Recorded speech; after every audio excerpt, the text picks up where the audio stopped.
Bunge power. Mimi yangu ni machache sana. Kwanza kabisa ni kuhusu guns. Tuko na insecurity sana.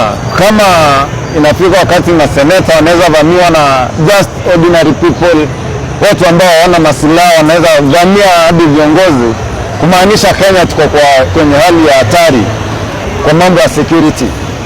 Jambo la pili, mimi nimeudhika sana kwa maneno ya baadhi ya vijana comrades ambao wamesoma, wamehitimu, baadhi wao wamesoma, hatuwezi sema kwa university na uelewi maneno.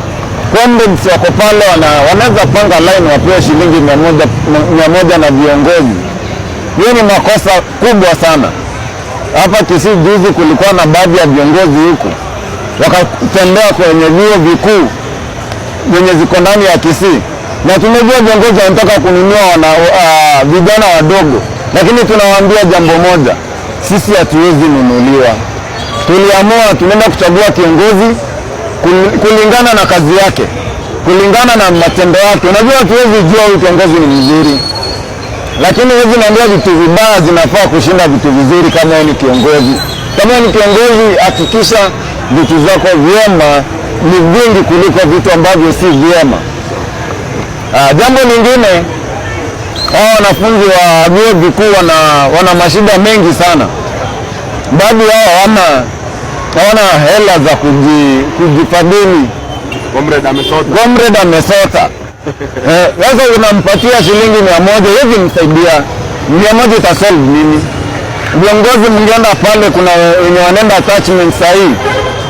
Mimi ninalilia baadhi ya viongozi ambao wanaweza pata hii ujumbe, wasaidie hao wanafunzi ambao wanaenda attachment, wapewe help pesa kidogo ambao wanaweza fanyia biashara, wanaweza afanyia relocation, wanaweza hama hapa waende another place.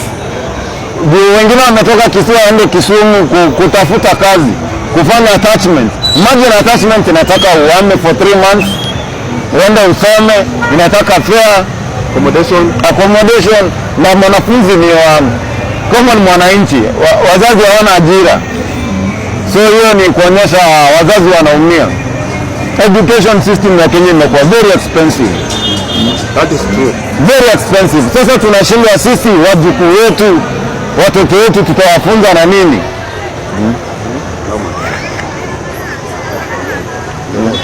Tunashindwa watoto wetu tutawafunza na nini? Pesa imepotea, hatuna tutafanya aje?